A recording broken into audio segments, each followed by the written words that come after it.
Hello everyone. So today we are solving another UCEED mock question. So let's start with reading the question. Let's read the question. The question says, as out of these 8 circles, 6 have obvious relationships between their radii. The question is probably of finding the radius of 2 small circles in terms of the radius of a bigger one. Okay, so now let's start with solving the question. This is the bigger figure they have given it. Inside this they have different number of circles of different sizes. So let's start recognizing what is similar in these circles. So if we see, we can see that 1, 2 and 3, these 3 circles are similar and are in line.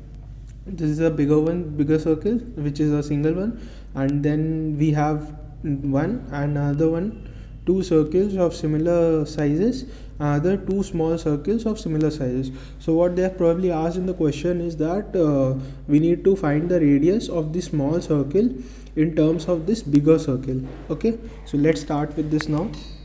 So if we assume it over here, let's take this as the center point of this bigger circle on which one small circle is drawn. Okay, so if we take this as the radius of the bigger circle, and if we take a scale over here and let's divide this figure into 4 different parts. So on dividing the figure into 4 different parts, we can see we'll get something like this. Okay, now if we see over here, this is 90 degree, this is 90 degree, and this is 90 degree, this is 90 degree. Okay, if we take the radius of the bigger circle as 3r, so okay, so the radius of the bigger circle as 3r, so this length will be r and this length will be r. Take this at the center point for this circle, this length will be r and this length will be r. Similarly over here. Okay, so the diameter of the bigger circle, so let's name this bigger circle as a. So diameter of the bigger circle is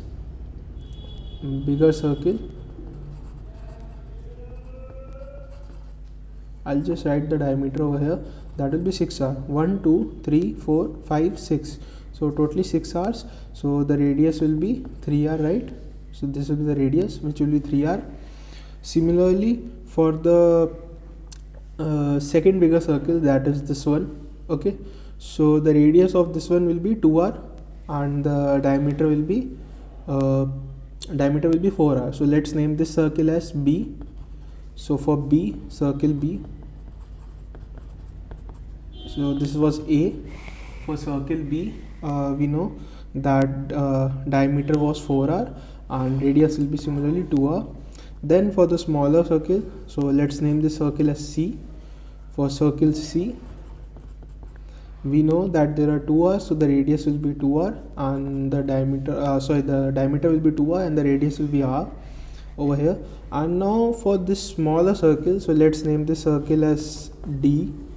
So for circle d, let's assume that since this has nothing to do with r, or neither we can establish a relation over here with r directly, so let's take that the radius of this one was x. Okay, so the diameter is 2x and the radius is x over here, right? So now if we see, we'll just draw a straight, this is a straight line, this is a straight line. So let's and this is the diameter part, so this is x over here. So let's just draw a figure over here. Pythagoras theorem, we'll be applying Pythagoras theorem. So there are different approaches.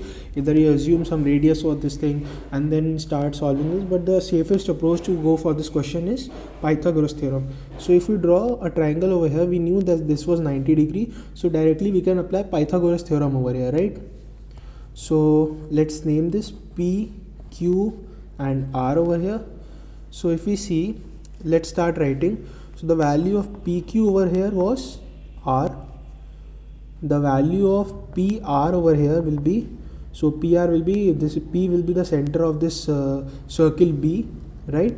So when p is the center of circle b, what we can say is that from center to this part to the end of circle b, this will be the radius. So let's write what was the radius for circle b, that was 2r. So 2r plus another part to this point over here where the PR will be ending on circle B over here, and then this part was X, since X was the radius for the smallest circle, that is circle D.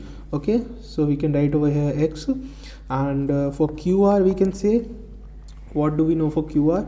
So QR can directly be said that since this is a center circle, circle C, okay, and there are three circles in a line, so we can say that if we draw one circle C over here, one circle C over here, it will be similar as these three combination, right?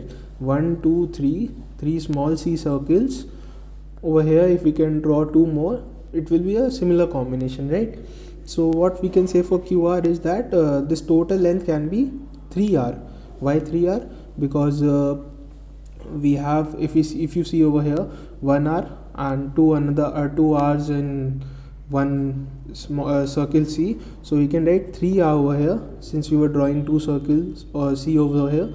So 1R, another 1R, another 1R, so totally 3 R's.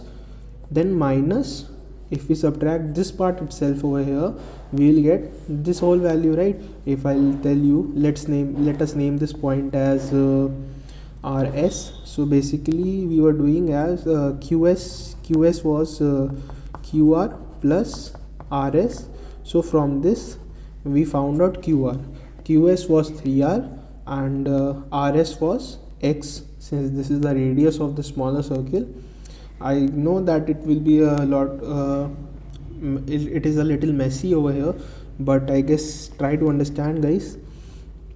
So it is QR we know over here 3R minus X, and now I'll just rub it off a bit. Now if you see in the question, we have this Pythagoras theorem over here, the right angle triangle. We can directly apply Pythagoras theorem to find the value of X. What we know, we need to find the value of X over here, the radius of the smallest circle, that is circle D over here.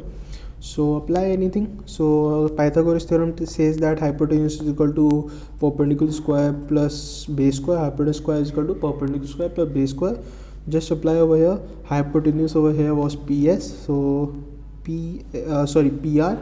Hypotenuse was PR, so PR 2R plus X whole square is equal to, now P square is P square over here was anything you can assume P square. So let's take PQ was the P square over here, so R square plus and the base you can assume that QR as the base, so 3R minus X whole square. Okay, so now you can go on and proceed to find out X over here. Let me do that now. So when you solve this equation, you will get 4R square plus X square plus 4RX is equal to R square for this one, plus 9R square plus X square minus 6RX. Okay, I'll do it in the bracket over here. Okay, just now solve this one and you will get the value for so when you solve this equation, you will get 6R square is equal to 10RX over here. So from here you can directly say X is equal to so X will be 6R square by 10R. Okay, cut 1R over here, and this will be 3 by 5, so this will be 3R by 5 over.